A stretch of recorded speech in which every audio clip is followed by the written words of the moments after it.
Hello, everybody. Richard on his Churchill Fellowship tour. Finishing up my UK leg. I've been to London, North England, and Scotland.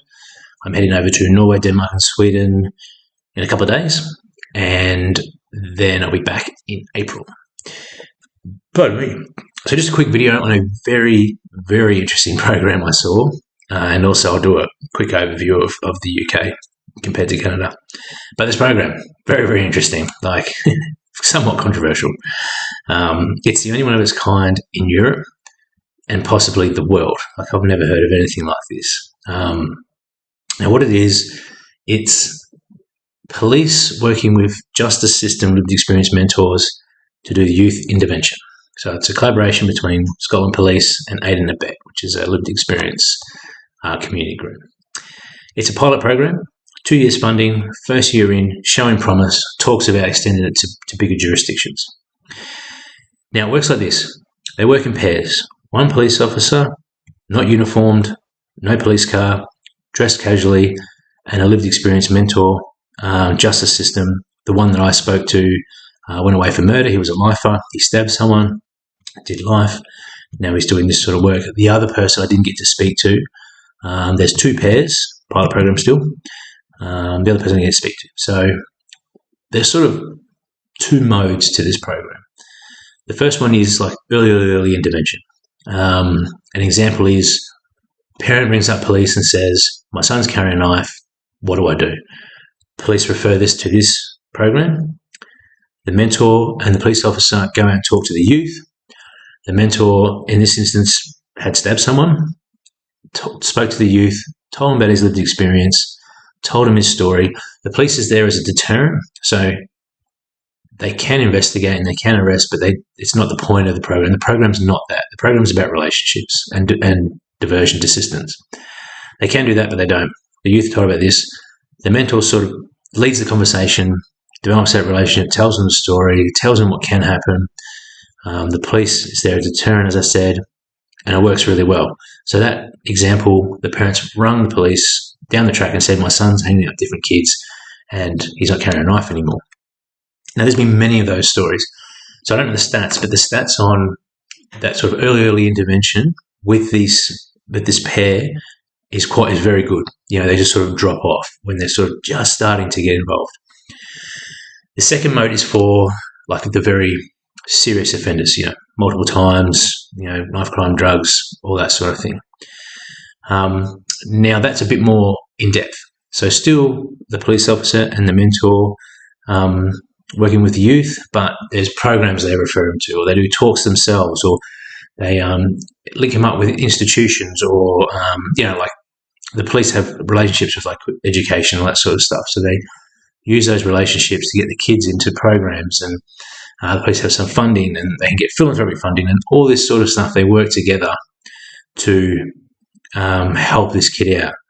And it's pretty simple. Like, it's just lived experience person can build relationship, can build rapport. Police officer, big organisation, lots of connections, lots of networks, sort of ride on that ability to build that relationship. And over time, like, it takes time, they end up building a relationship with these youth as well. And the good thing is that the police get to sort of look behind what's happening with the youth. Like, it's not normally something happens bad, something bad happens, police come, they got to deal with it, and then they move on. Whereas this is a bit different. This is like learning about them, hearing their story, their home life, and all that sort of stuff. And so far, so good. Like, they're pretty happy with what's going on, and it's just a pilot program. There's been a good desistance rate. They didn't tell me what it was. And the talks of it going to other jurisdictions is impressive. Now, like, you can sort of see how that could work. Like, there is that divide there. You need to get past that, but sort of that big organisation with its resources, connections, and sort of other connections, and then that relationship built through the mentor, you can see that being used as a powerful tool. And I was very impressed. So I got up the details of all the people involved. I'm going to stay in contact with them. I'm going to see, hopefully they do like an evaluation or something after the 2 years. And it'd be really, really interesting to see how it goes. Now, I'd love to hear your thoughts. Chuck something in the comments. Keep it clean. Like Jesus, let's be adults. And it'd be interesting. So, yeah. Now, an overview. What's happened? Well, so I've been to Canada, England, and Scotland. I would say that London is probably a bit more further advanced in the lived experience programs than Canada. And I mean this with respect to Canada, like they were lovely people. But I think that is a consequence of the prison system in England. So the prison system in England is pretty chockers. Like there's a lot of violence, there's a lot of bad stuff happening there. And I think that's why there's probably more of these programs reaching into prisons, getting people out, training them up, getting them to do youth work, that sort of thing. And they have Canada was mainly volunteers, but England had a lot of paid mentors, like lived experience mentors, a lot of them. Now, Scotland is different again. Scotland is very mentor focused. So their prison problem isn't as bad as England's, but their mentoring is being spoken about at a national level. And they're trying to work out how to do big mentoring programs. And a lot of it is around child safety because they've got a redress screen coming in.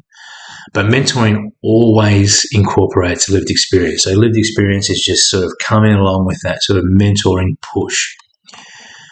They don't have as many paid mentors as England does. Like that doesn't seem to be, there seems to be still that volunteer component to it. Like there is still some paid, but there's still a lot of volunteering going. And like some of the organisations have thousands of volunteers that do mentoring. It's quite impressive.